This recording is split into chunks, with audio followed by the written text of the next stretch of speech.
क्या आप जानते हैं भगवान जगन्नाथ का असली रूप यह लकड़ी की मूरत नहीं बल्कि एक चमकता हुआ नीला पत्थर था जिसे नीलमाधव कहा जाता था। आखिर वो दिव्य पत्थर गायब कहाँ हो गया और भगवान अधूरी मूरत में क्यों बदल गए? यह कहानी मालवा के राजा इंद्रद्युम्न से शुरू होती है। उन्हें पता चला कि ओडिशा के घने जंगलों में भगवान विष्णु साक्षात नीलमाधव के रूप में पूजे जाते हैं।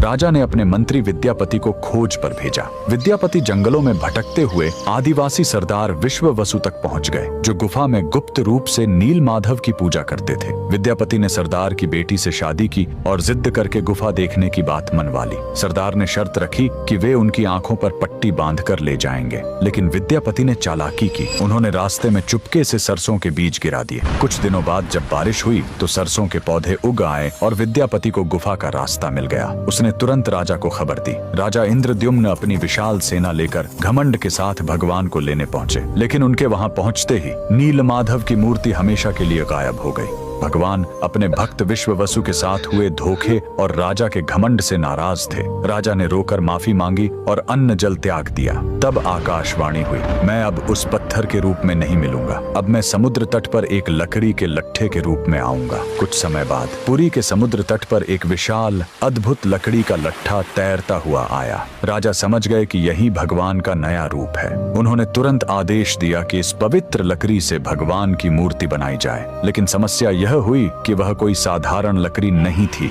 जैसे ही राज्य के बड़े बड़े कारीगर उस पर छेनी हथौड़ा चलाते, उनके औजार ही टूटकर बिखर जाते। उस दिव्य लकड़ी पर खरोंच तक नहीं आ रही थी। तब स्वयं भगवान विश्वकर्मा एक बूढ़े शिल्पकार के रूप में आए। उन्होंने कहा, मैं इससे मूर्ति बनाऊंगा, लेकिन मेरी एक शर्त है, 21 दिनों तक कमरा बंद रहेगा। अगर बीच में दरवाजा खुला तो मैं काम छोड़कर चला जाऊंगा। राजा मान गए। 15 दिनों तक अंदर से छेनी चलने की आवाज आती रही, लेकिन फिर सब एकदम शांत हो गया। रानी गुंडिचा को लगा कि बूढ़ा शिल्पकार शायद अंदर मर गया है। घबराहट में उन्होंने दरवाजा खोल दिया। अंदर देखा तो शिल्पकार गायब था और वहां भगवान जगन्नाथ, बलभद्र और सुभद्रा की अधूरी मूर्तियां थीं। राजा बहुत दुखी हुए, लेकिन तभी भगवान ने संकेत दिया कि वे इसी अधूरे रूप में रहकर भक्तों को दर्शन देना चाहते हैं। यही